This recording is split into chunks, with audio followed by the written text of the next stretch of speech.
Welcome back everyone to this lecture on scatterplots.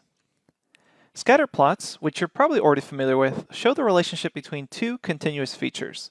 So let's recall that continuous features are numeric variables that can take any number of values between any two selected values. And what does that mean in layperson's term? Essentially, what we're talking about here is a feature that I could continue to divide into smaller and smaller chunks. So for example, if someone's age was reported back as 28 years, I could technically be more precise and say something like a smaller chunk, 28 years and 2 months, or 28 years, 2 months and a week. Or I can say the years, month, week, days, hours, minutes, seconds, etc. So I can continually divide this into smaller and smaller chunks. Same for something like height. I can say someone is 1.7 meters tall, or then I could say in centimeters, or even nanometers, etc. And also things with salary, temperature, prices, money can continually be divided smaller and smaller. You have dollars, cents, fractions of a cent, etc. So these are all continuous features. A continuous feature allows for value to always be between two values, essentially. Keep in mind, in the real world, it's not realistic to infinitely divide two values together, but it is possible. Now, this is not to be confused with categorical features, which represent distinct and unique categories, where there's no real kind of in-between value sometimes. So for colors, that could be something like really distinct primary colors, like there's red, green, and blue, and that's it. Or shapes, there could be a square, a triangle, and a pentagon. Or names, you could have Alfred, Rufus, and Claire. So there's no real in-between values between those names or those shapes. Now, scatterplots, the way they work, as you're probably aware of, they line up a set of two continuous features, and then they plot them out as coordinates, x versus y. So for our examples, let's imagine we're dealing with some employees that have salaries, and these are salespeople, so they sell a certain dollar amount of items each year. And someone asks us the relationship between the amount someone sells each year versus their salary. So how can we explore this relationship visually? One way to do this would be with a scatter plot. So on the x-axis, we have that person's salary, and then on the y-axis, we have the number or the total dollar amount of sales they're making that particular year. And here we can see that we've plotted out x and y coordinate points, where each x and y coordinate point gets a dot. So in this case, it's just salary is x and sales value is y. So each of those dots represents a particular employee. And so clearly here we can see a trend where the more sales you make, the greater your salary is going to be. And Seaborn can then also add coloring and styling based off other columns inside the data frame. So later on we'll see there's a work experience column giving you details on their work experience, 6 years, 12 years, 18 years, and then you could color it based off that. And you see there's actually a relationship between not just salary and sales, but also their experience. It looks like the more experience they have, the more salary they're going to get, which also makes sense. And then we can also not just have a scatter plot, but then add some coloring and styling based off a categorical column. So here we have categories of level of education, such as some college, high school, master's degree, etc. And then we can see the scatter plots labeled and colored by that. So this is all really easy to do with Seaborn. So keep in mind that you don't want to get carried away with adding as much information as possible into a plot. If the initial question is just, is there a relationship between salary and sales, you don't need something as fancy as this or even this. You really just need this plot right here. Okay, so let's go ahead and explore scatterplots with Seaborn by heading over to a Jupyter notebook. All right, here we are in the Jupyter notebook. I've gone ahead and imported NumPy, Pandas, PD, and then matplotlib.pyplot as PLT. And now let's go ahead and import the library we're going to be learning about. And by convention, people import Seaborn as SNS. So go ahead and say import Seaborn as SNS. If you are not using our environment, you will need to install Seaborn with conda install Seaborn or pip install Seaborn. So just keep that in mind. The CSV file we're going to be following along with is available for you underneath the Seaborn folder. If you scroll down, you should eventually see a DM office sales.csv file. That's the one we're going to be working with. So let's go ahead and open it up. I'm going to say df is equal to pd read CSV. And then you should be able to just tab autocomplete this to DM office sales.csv. Let's check out the head of that data frame. And it's a pretty simple data frame. You have a bunch of employees, the division that employee works in, for example, printers or office supplies, the level of education of that employee, the training level. This is kind of a mix between categorical and continuous, and we'll talk about that later on.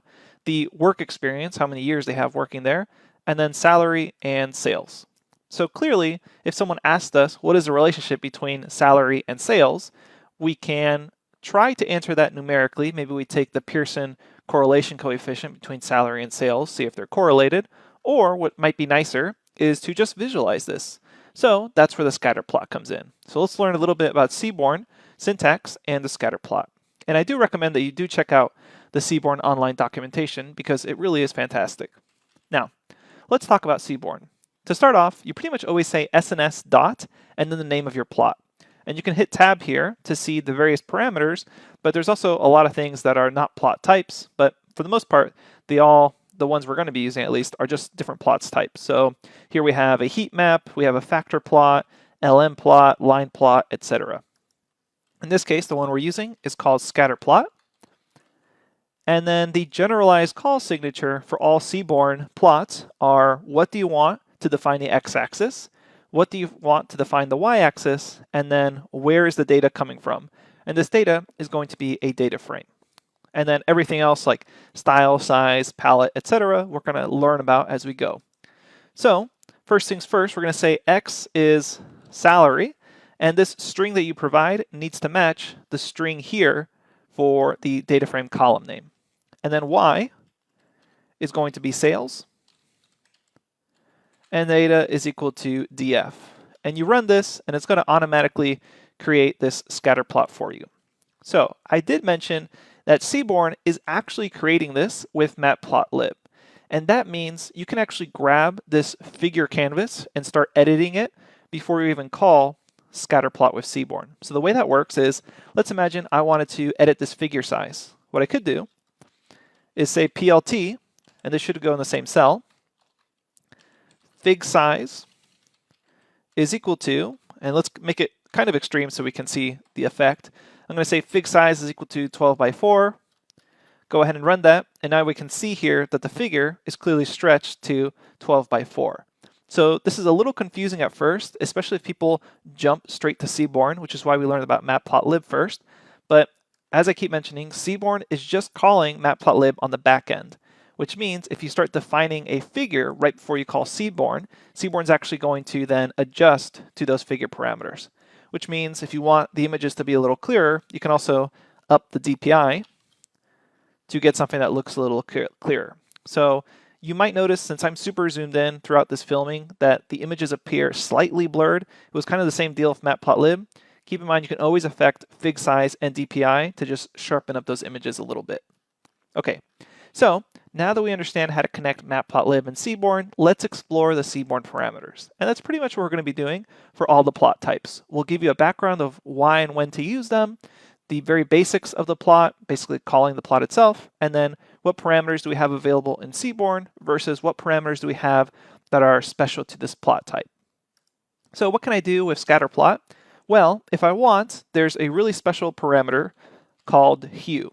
And the hue parameter takes in, it's right here, it takes in a column. And essentially, it's going to ask for what should you color these dots by.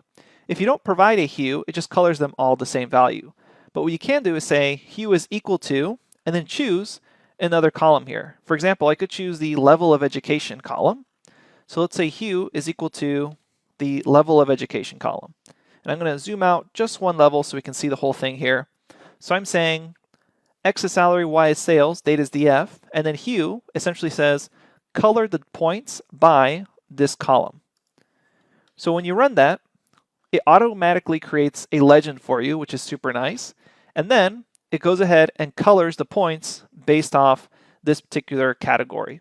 So notice this was a categorical column, so it creates the legend for us. If you provide a continuous column, let's go ahead and provide salary, for instance, as the hue, which is kind of doubling up on information, but I just want to show you the effects here.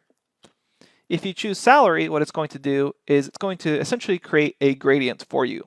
So you should note this gradient matches up exactly along with the x-axis, and then it chooses automatically some major stopping points to show you the salary color code. So this is really amazing that Seaborn is actually able to do this all automatically.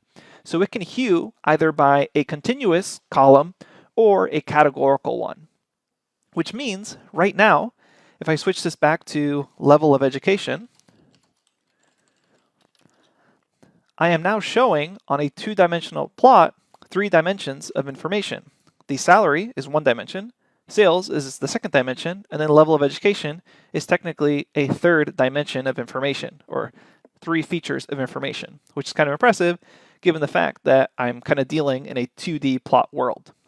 Okay, so now I know that I can add a level hue for coloring based on either a categorical column or a continuous column. So then the question that I get next, most common from students, is how do I get to choose what colors are here? Well, the way that works is you have to choose a palette from Matplotlib's color map. And there is a link for you in the lecture notebook.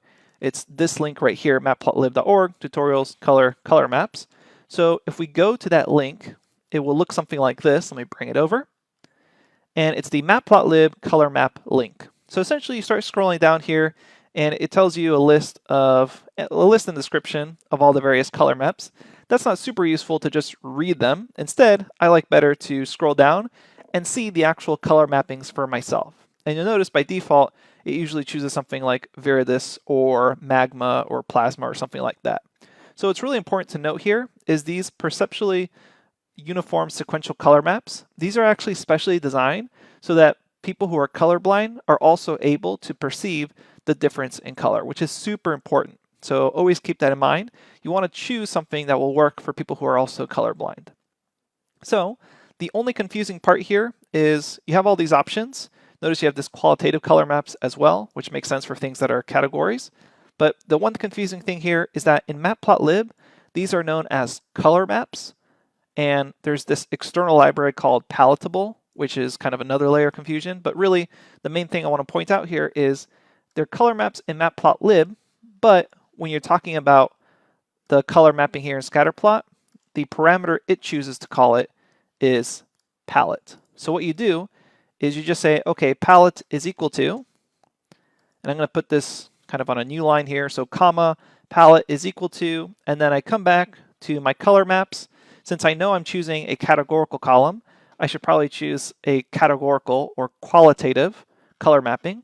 So I don't want something that's sequential, I want something that can distinctly show different categories.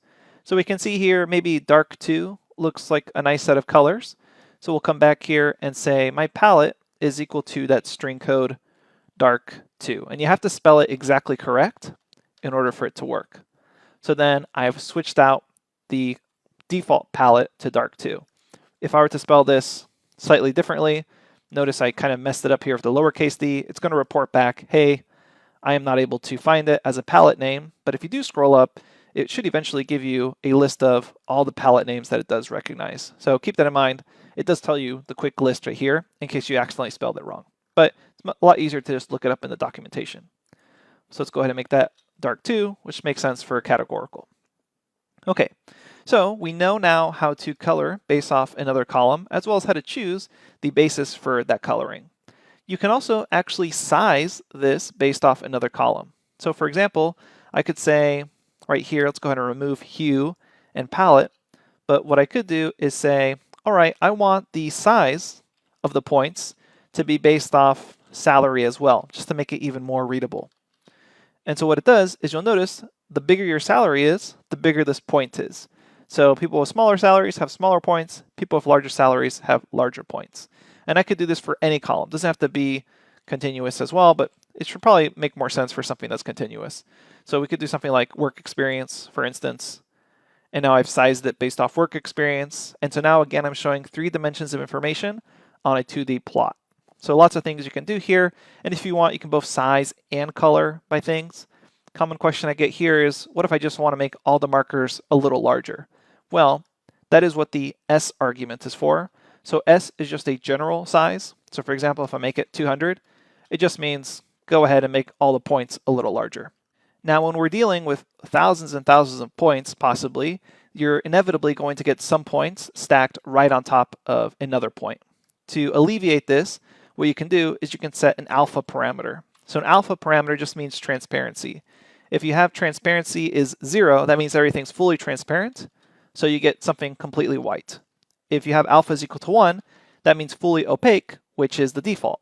So if we do something maybe in the middle, kind of leaning towards a lot of transparency, like 0.2, that means points are transparent, so I can clearly see where points are stacked on top of each other. So that clearly indicates you have actually a lot of salaries that are between 60,000 and 120,000 here, and not that many points outside of that. Okay, so that's alpha parameter. It's transparency. It helps a lot if you have a lot of points stacked on top of each other. And then finally, the last couple of parameters I want to show you is the style parameter, which essentially it goes back to the markers that we're using. So recall in Matplotlib, I could set markers to be pluses or triangles, etc. So if I wanted to say style is equal to level of education, what it's going to do is instead of having everything be a dot, it's going to automatically shape things based off the style. So some college is an O, associate's degree is an X, high school is a square, and so on. And then if you want, you can always combine this with a hue of the same effect. So we can say hue is also level of education. And now you have both the color and the shape of that point per level of education. So you're not actually showing more information with setting style and hue, you're just making it easier to read. And style is important if you're going to publish things in black and white because you can't really see difference in colors that easily in black and white. So maybe you do want to do style and hue for the same categorical feature. Keep in mind, style, when you're assigning it, it should be a categorical feature because you're categorizing things into different shape. There's not going to be a shape between an O and a square, for instance. Okay, so tons of stuff you can edit here, and you can keep adding on, making really cool plots. If you really wanted to, you could continue with alpha here because there are a lot of shapes stacked on top of each other. Maybe you provide an alpha. I don't know if that's making things better or worse, but keep in mind there's no limit here. You can keep adding stuff on. And if you want, then you could also size by another column. Lots of things you can do here that are available to you with Seaborn. But the main things to note here is you define your X, you define your Y, and define your data source. After that, everything is just styling and customization. Okay, so final question is, how do I actually save this figure? Luckily, you do it just like we did for Matplotlib. So at the end of your cell, once you're satisfied with it, you're going to say plt save fig, and then call this whatever you want. myplot.jpg or .png. It works the exact same way as it did for Matplotlib. You run it, it's been saved. So I come over here to Seaborn, and then I can see a couple seconds ago, I have myplot.jpg, and because of the fig size and DPI I chose, it's quite large, but you get the idea. It's there for you to use. Okay, and then finally, if you are running this as a script, you can use plt.show to show the plot. In our case for Jupyter Notebook, that doesn't actually make a difference. That's it for Scatterplots with Seaborn. Again, just choose an X, choose a Y, choose your data source, and then everything else is just customization and styling. And you can always use our lecture notebook, shown here, for full examples and explanations of everything we just went through. So always use our notebooks as a nice, easy to use reference. Thanks, and I will see you at the next lecture.